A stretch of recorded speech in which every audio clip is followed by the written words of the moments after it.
warahmatullahi wabarakatuh. Perkenalkan, kami dari kelompok 4 yang beranggotakan saya Anissa Rahmita NIM 19231052 bersama dengan teman saya. Saya Lydia Tamba NIM 19231029. Saya Hedi Dwi Pratiwi NIM 19231026 Dan saya Agus Herlinda NIM 19231022. Kami dari Prodi Pendidikan IPA kelas D, Fakultas Matematika dan Ilmu Pengetahuan Alam, Universitas Negeri Padang. Di video kali ini merupakan tugas mata kuliah dasar-dasar mikrobiologi yang diampu oleh Ibu Tuti Lestari, SSI MSI. Pada video kali ini, kami akan membahas pengolahan sampah organik buah-buahan menjadi ekoenzim atau bioenzim serbaguna. Baiklah, di video kali ini ada 3 tahapan. Yang pertama adalah tahapan persiapan, yang kedua pelaksanaan, yang ketiga adalah penyelesaian.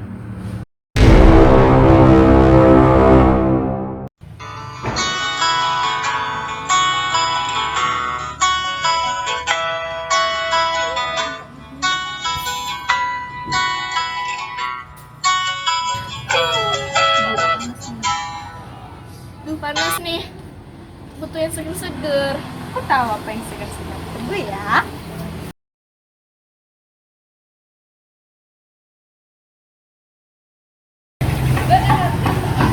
Jeng jeng, ini dia. Yuk kita makan buah.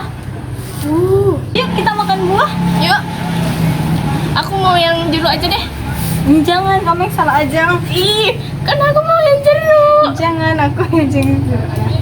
Oke.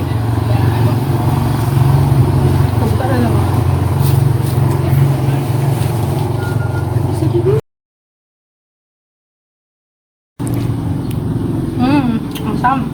Udah selesai. Kamu ngapain? Aku mau sampah. Jangan dibuang.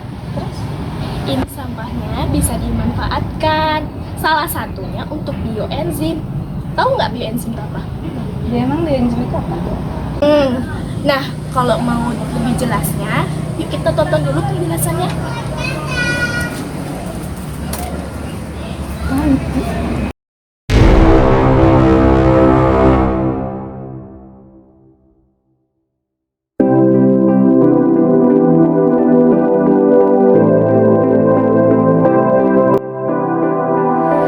Bioenzim atau ekoenzim pertama kali diperkenalkan oleh Bapak Dr. Roslukon Poonpangfon. Beliau merupakan seorang pendiri dari Asosiasi Pertanian Organik di Thailand. Beliau memberikan gagasan untuk membuat enzim dari sampah organik seperti sampah buah-buahan, seperti kulitnya, dan juga sampah sayuran. Dan dapat digunakan untuk cairan pembersih atau pupuk dan sebagainya. Bioenzim atau ekoenzim ini merupakan hasil fermentasi dari sampah organik yang seperti buah-buahan atau sayur-sayuran. Kemudian ekoenzim ini sendiri nantinya akan menghasilkan warna coklat dan menghasilkan bau yang khas seperti asam dari tumbuh-tumbuhan atau sayuran tersebut. Dicampur dengan gula yang digunakan bisa gula aren, gula merah atau gula tebu. Kemudian dicampur dengan air. Ekoenzim sendiri dapat menyelamatkan bumi kita dari banyaknya gas metana yang dihasilkan dari sampah organik. Kemudian ekoenzim ini juga dapat menyelamatkan sungai-sungai dari bahaya limbah dari rumah tangga dan industri. Bicara mengenai bioenzim, kita terlebih dahulu harus mengetahui apa itu enzim. Enzim merupakan sekelompok protein yang bertugas dalam perubahan kimia di dalam biologi. Nah, dari bioenzim sendiri akan dihasilkan enzim-enzim seperti enzim protease yang bertugas untuk memecah protein, kemudian enzim amilase, kemudian juga lipase. Jadi, ketika proses pembuatan bioenzim akan dihasilkan gas-gas seperti O3, NO3, kemudian CO3. O3 yang biasa kita sebut dengan ozon akan mampu mengurangi gas-gas efek rumah kaca seperti karbon dioksida dan gas logam lainnya di udara.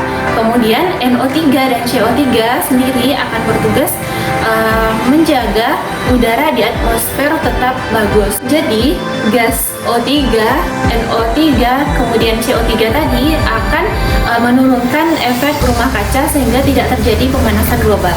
Nah, dengan mengolah sampah organik menjadi bioenzim, maka kita telah ikut membantu melindungi bumi kita. Salah satunya yaitu dari pemanasan global. Nah, selain itu, pembuatan bioenzim ini sangat menarik untuk dilakukan karena banyaknya manfaat yang akan kita peroleh nantinya. Yang pertama, pembuatan bioenzim ini dapat digunakan sebagai cairan pembersih serbaguna, yang mana cairan pembersih serbaguna ini dapat kita gunakan untuk membersihkan rumah, membersihkan pakaian, membersihkan piring, dan juga membersihkan sayur dan buah-buahan.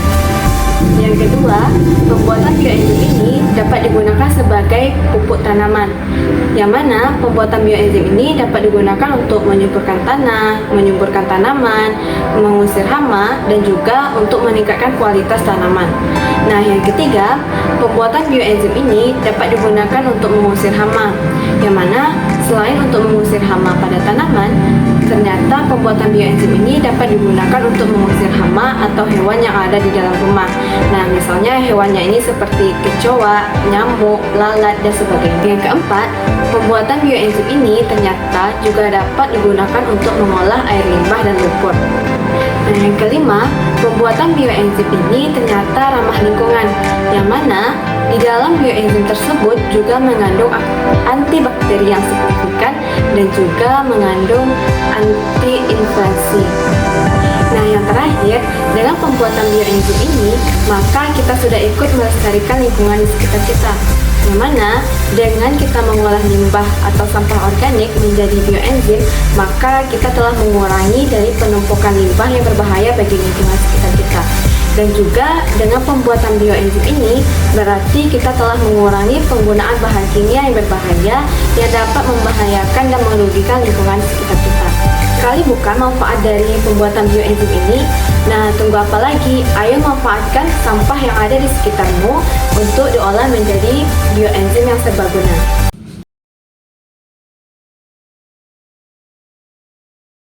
Nah, setelah melihat penjelasan tentang bioenzim tadi, sekarang yuk kita coba buat bioenzimnya.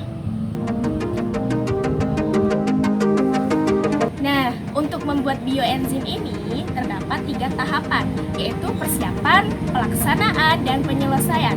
Dalam tahap persiapan ini, kita memerlukan alat dan bahan untuk membuat bioenzim itu.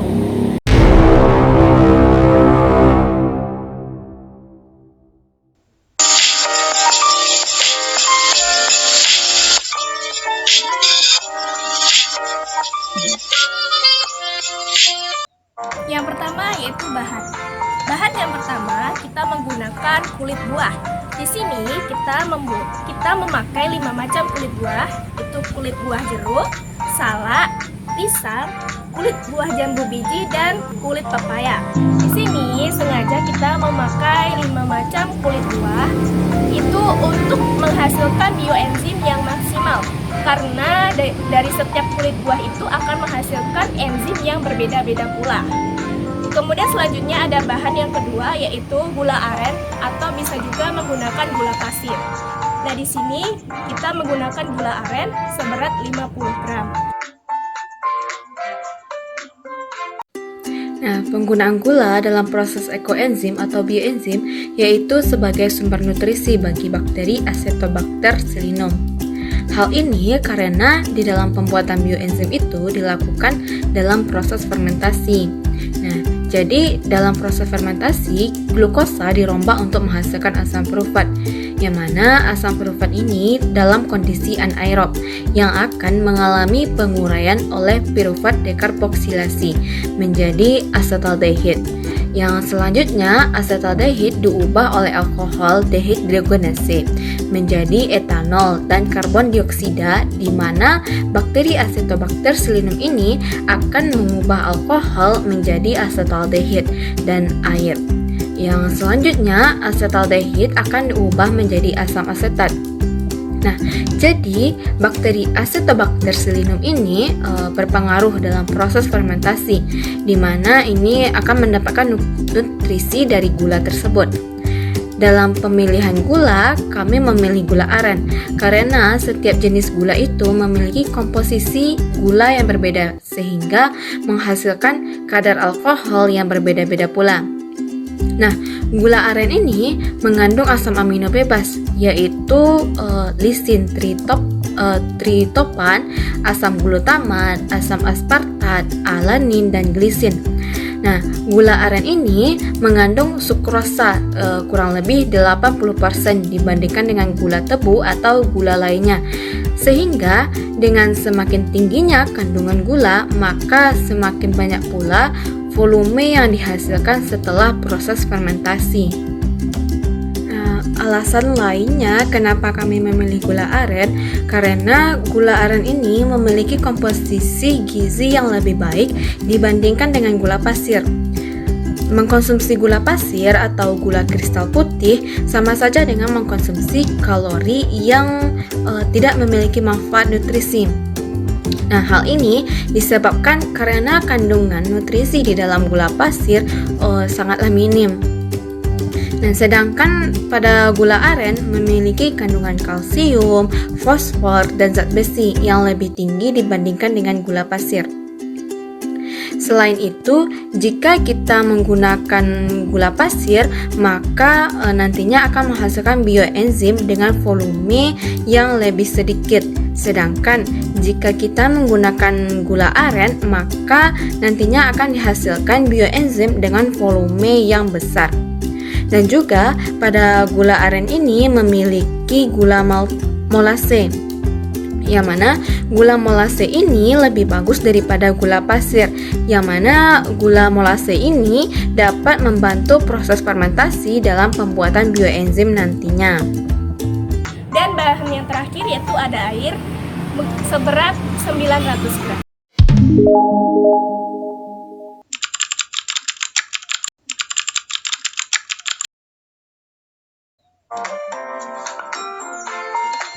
Baiklah, selanjutnya saya akan menjelaskan mengenai alat yang digunakan dalam pembuatan bioenzim.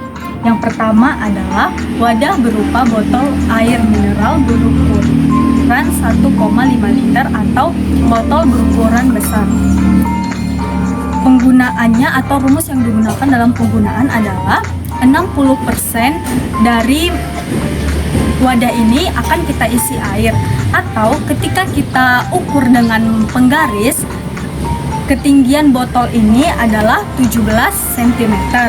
Itulah ukuran 60% air yang akan kita isi pada wadah ini. Jadi berat total keseluruhan ketika botol sudah kita isi dengan air adalah 900 gram. Selanjutnya ada plastik. Plastik ini akan kita gunakan untuk menutup wadah berupa botol air mineral ini. Kita gunakan plastik karena botol yang digunakan memiliki mulut yang kecil. Jika kita menggunakan penutupnya langsung, maka ketika proses fermentasi, yang dimana proses fermentasi tersebut akan menghasilkan gas. Jika kita tutup dengan penutup botolnya langsung, maka cairan yang ada di dalam botol akan menyembur keluar. Lalu selanjutnya ada karet gelang. Karet gelang ini digunakan untuk mengikat plastik ketika menutup mulut botol. Lalu selanjutnya adalah jarum pentul atau penyitin. Tapi pada kesempatan kali ini kami akan menggunakan pentul. Digunakan untuk melubangi plastik pada mulut botol sehingga gas yang ada di dalam botol ketika proses fermentasi dapat keluar. Nah, sekianlah video kami terkait tahapan persiapan pembuatan ekoenzim atau bioenzim serbaguna. Sekian video dari kami akhiri dengan wassalamualaikum warahmatullahi wabarakatuh.